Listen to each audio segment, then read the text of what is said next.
everybody. Welcome to those who are bang on time at 2 p.m. We are apparently 20 seconds off that, so welcome. I'm sorry, I'm just getting messages through from people who are saying, I'm joining, don't start without me. So welcome. I'm Ella Bates. I'm a master trainer, and I've been teaching leadership now for many, many years. And one of the great things about leadership is that you are going to be walking your talk. And if you're going to walk your talk, you need to develop your self-leadership. So I decided to start this reading club. We are reading Jack Canfields' The Success Principles. And you don't have to get the book. If you don't want to, you can absolutely, of course, if you want to. What I do is for 5 minutes, I read the extract of the book, and then for 15 minutes, there's a bit of discussion. If you want to join in, great. And if not, I've got some tips written down here that I've been researching this morning. So we'll get started with the principle. And Jack Canfield's, this particular book, he designed, in essence, if you to summarize it, to get you from where you are to where you want to be from self-development. And yesterday, our principle, and I should know this off the top of my head, was taking 100% responsibility for your life. If you're one of our subscribers, you will know that indeed you can get the notes on exactly what we talked about through our subscription. But let me know if you want that, and I'll put it into the chat box. So let's get started with principle 2. Principle 2 is be clear why you are here. Learn to get in touch with the silence within yourself and know that everything in life has a purpose. By Elizabeth Ross, who's a psychiatrist and the author of the classic on death and dying. That sounds a bit doom and gloom, but it's true. Get in touch with the silence in yourself. And right now, more than anything, we're dealing with a lot of silence. So let's get started. I believe that each of us is born with a life purpose. Identifying, acknowledging, and honoring this purpose is perhaps the most important action successful people take. They take the time to understand what they're here to do, and then they pursue that with passion and enthusiasm. What were you put on this earth to do? I discovered long ago what I was put on this earth to do. I determined my true purpose in life, my right livelihood, and I discovered how to inject passion and determination into every activity I undertake. You see, without a purpose in life, it's easy to get sidetracked on your life's journey. It's easy to wander and drift, accomplishing little. But with a purpose, everything in life seems to fall into place. To be on purpose means that you're doing what you love to do, doing what you're good at, accomplishing what's important to you. When you are truly on purpose, the people, the resources, the opportunities that you need to naturally gravitate towards you, the world benefits too, because when you act in alignment with your true life purpose, all your actions automatically serve others. Isn't this interesting? And he's not asking the question from a, why did the universe decide to put you on this earth? Is what is your passion and purpose? What is it you love to do? What is it other people thrive from getting from you? If you're here live, say hi. Go into the comments and say hi. I've got some really great exercises on creating your own life's purpose. There's some really good examples of these statements. Hi, Roida, how are you? Some people are here to inspire and empower others to achieve their destiny, to leave the world a better place than I found it, for horses and for people too, to educate and inspire people to live their highest self based in courage, purpose, and joy. Like there's all sorts of things. Now I've got this really great document that, hi Christine, this really great document that actually lists out how to create your own personal mission statement, your purpose statement. If you want that, send me an email. I'm going to put my email in the comments here and say that you would like the purpose statement worksheet, and I'll send it to you. It's really quite great. What's the why behind everything that you do? So this is a really great story, and I'll share mine as well in a second because it's very similar. Without purpose as the compass to guide you, your goals and your action plans may not ultimately fulfill you. You don't want to get to the top of the ladder only to find out you had it leaning up against the wrong wall. Now, how many people do you know who detest going to work, have no joy and no passion for what they're doing? It's just what they've done for many, many years. It's what I do, right? And they get to, retirement age and they're like, thank God I'm retired. Like for what I do, I don't want to retire. I love doing it. I can't ever imagine leading my life without teaching people. One of the ladies who's on live right now, I can tell you, I used to work with her many, many years ago in the hospitality industry. Me too, Christy. I actually trained as a lawyer. Can you believe that? And I started to go through the legal executive route, the training legal executive route, and I hated every single day. And I cried when I woke up. I'm like, God, no. And people used to say, this is what it's like going to work. And it's not. And now I wake up and I'm like, oh, what am I teaching today? What am I going to be learning today? And I love it. Have a passion and a purpose, and it'll drive you. So this is a great story. I'll share it with you. When Julie was a child, she was a very big fan of animals. And as a result, all she heard was growing up was, Julie, you should be a vet. You're going to be a great vet. That's what you should do. So obviously she went to Ohio University and took biology, anatomy, and chemistry and started to study to be a vet. A scholarship allowed her to spend her senior year studying abroad in Manchester, England, which is funny because that's where I'm from. And Christine too. Hi, Christine. She found herself one dreary day sitting at her desk, surrounded by biology books and staring out of the window when it hit her. You know what? I'm utterly miserable, she said. Why am I so miserable? What am I doing? I don't want to be a vet. And she asked herself, what job would I love so much that I'd do it for free, but I could actually get paid for it? That's not being a vet. What is the right job? She then thought back over all the things she'd done in her life and what had made her the most happy, and then it hit her. It was all the youth leadership conferences that she'd volunteered at and the communications and leadership courses she'd taken as elective courses back in Ohio State. How could I have been so ignorant? Here I am, my fourth year, and I've just realized I've taken the wrong path. Anyway, cut a long story short, it did take her 2 years longer to finally graduate in what she wanted to do, but she went on to be a senior management consultant in a leadership training and development facility for the Pentagon. How cool is that? She won Miss Virginia USA contest, which allowed her to spend much of 2002 speaking to kids all across Virginia about being a role model and a mentor. And now she teaches kids. And she's only 26 years old, which is a real testament to the power and the clarity of purpose. The good news is you don't have to go through college to have that. At any point, you're going to wake up and go, what am I doing? And this time right now, if you're watching this live in March of 2020, you've got all this reflection time to say, what is my life's purpose? And am I driving towards it? Because if you don't know why, let me tell you, you're going to be working on somebody else's why. And you will not have this life of joy and passion and purpose as a result. I want to give you another quote I saw in here. It said, it is the soul's duty to be loyal to its own desires. It must abandon itself to its master passion. Dame Rebecca West, who's an authoress. Authoress? Do you say that? Authoress? Said that. Isn't that awesome? But I have a really great, powerful exercise that I can send you. Send me an email, ella@ellabates.com, and I ask you some questions about you, your life, what excites you, what doesn't, what experiences you've had, and it helps you kind of distinguish in a purpose statement. Do you know what my purpose is?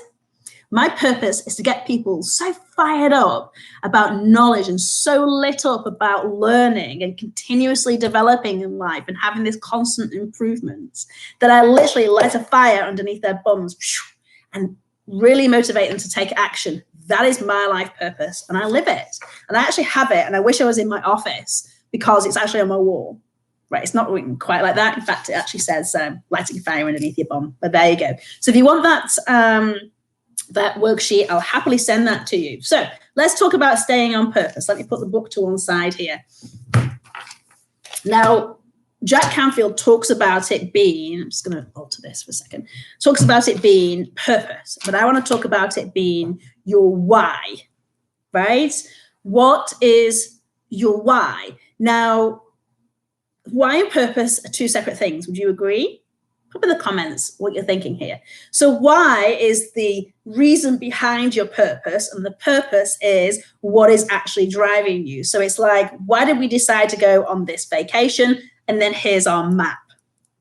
Okay, so I want to talk to you a little bit about why. Have you all heard of Simon Sinek? If you haven't, you absolutely need to look him up. I'm going to write his name in the comments here so you can take time and have a look. He has a great TED Talk, and he has a really great book called Starting with Why, or Start With Why. I apologize, Simon, if he's watching. And the idea is that he talks about us not, as the human race, what we tend to do is we try to blend with social groups and social norms. And we're like, oh, yeah, of course my purpose is to feed the needy. Oh, yeah, of course my purpose is to, help everyone do A, B, and C. Well, maybe it's not. Maybe your purpose is to do something completely different. And we're kind of scared sometimes to tap into what our own personal purpose is. So his book kind of gets down and peels back the onion layers of finding your why. But I've got a really cool exercise that I'd like you to try that enables you to kind of get down deep. Now, for those who have ever looked at any kind of project management or business process improvement or Six Sigma or Kaizen or anything like that, you'll have heard of this before. A chap called Mr Toyoda was part of the Toyota it's quite a tongue twister, car manufacturing company. And he came up with this many, many years ago as a root cause analysis. And it's very simple. It's as simple as this. It's asking the question, why? Now, I do a lot of purposeful teaching to corporations and to groups, and I'm going to give you an example of one of them. There was, let me think, there was only about 15 people in the room, and this one particular lady, I said, why do you work for this one particular company? It's a direct sales association company. And she said, well, I really enjoy helping people. I said, why do you enjoy helping people? That's number one.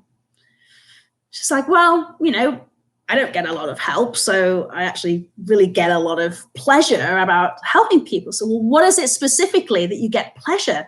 She says, well, it makes me feel really important and useful. So why do you want to feel important and useful?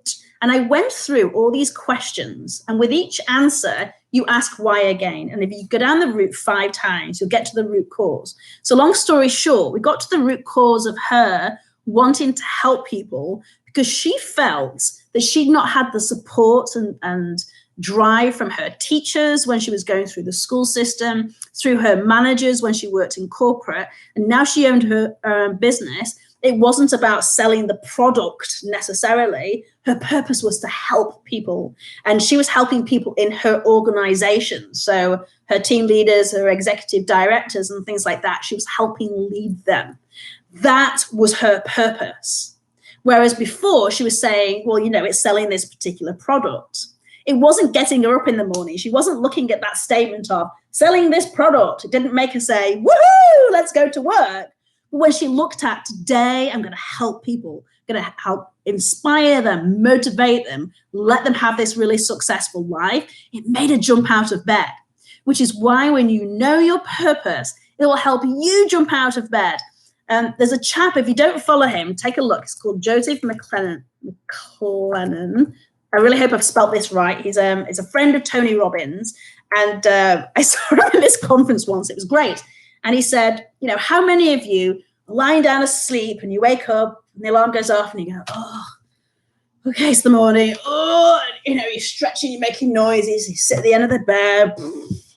Oh, it's another day, and you get out of bed and you wander over to the washroom and you do your whole routine. Or do you wake up and go, it's a brand new day and I'm really excited because today I'm doing this? Like, which life do you want? Do you want to have this like, oh, it's the morning again? Oh, it's Monday morning again? Is that how you want to feel in life? Gosh, no.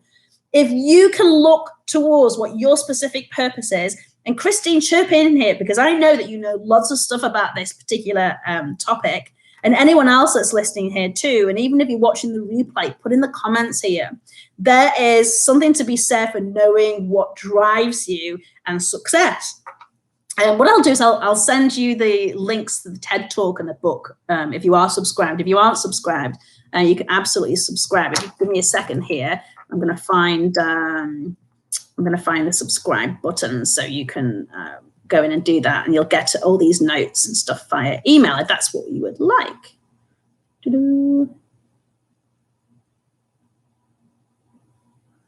Okay, I can't find it to hand, but I will share it for you, no problem.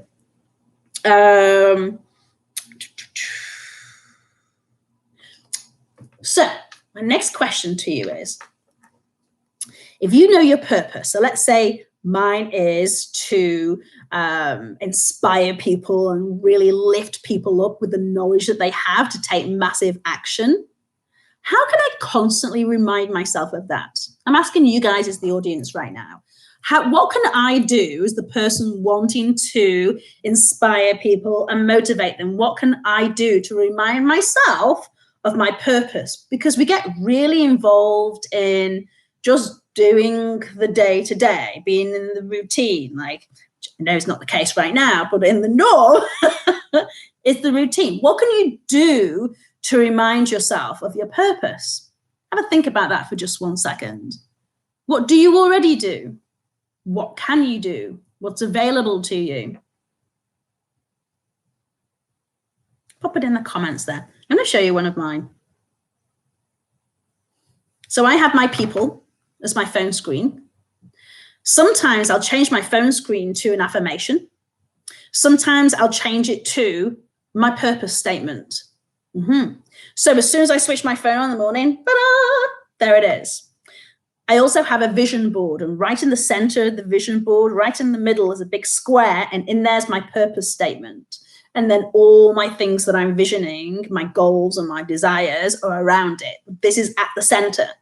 Because at the end of the day, it's like if you're in an organization and you have a set of strategic goals, everything that you're doing should be around that strategic goal, that main purpose of the organization. So, for example, Apple, and I'll probably get this totally wrong, but it's something like, pioneering technology for the average user or something like that. So let's say that's their main purpose. Everything, every task that's done within that organization should go towards that purpose. And it's no different as a person, as an individual. You have to say, here's my purpose, and all these things I'm doing right now, is this towards my purpose? Right now, me doing this live chat with you, is this towards my purpose? Yes, it is. Is sitting down watching Netflix for 4 hours, binge watching, is that towards my purpose? No, not really, unless I learn from it and I share that. That's towards my purpose. And if you use that as a guide, don't get me wrong, I like binge watching. It should just be done in minimization, okay? If you want to be successful, you have to take massive action, but it all has to start with your purpose. If you read books like 7 Habits of Highly Effective People, Stephen Covey, his dad, Franklin Covey, used to say, start with the end in mind. What is your purpose? What is your overall goal? And work towards it or work backwards, okay? You have to know what this purpose is. If you want to have this purpose worksheet, send me an email, ella@ellabates.com. I'll send it over to you. It's no obligation. You won't get spammed with stuff. It's a really great worksheet to get to that. So you've not been too chatty today, but that's okay. I've given you lots of tips, hopefully. I will absolutely, on the subscription, send you, so I'll put it back on the recorded video. I will send to you the Simon Sinek TED Talk to watch. It's really great, The Power of Why. The book, Starting with Why, I'll send you a link to that. I'll send you a link to more information about the 5 whys, because it's a really great root cause analysis. I think you'll enjoy it from a personal standpoint. You can share it with others. And of course, you can utilize it in your own leadership. So for essence of time, we have approximately 1 minute and 1 second left. If you have any questions or anything you'd like me to address on this particular episode or on the next one, please pop it in the comments. Send me an email, ella@ellabates.com. We are here every day at 2 p.m. Eastern on this channel. Feel free to click on subscribe. And there is a playlist for the episodes that you may have missed. So until tomorrow, have a blessed day.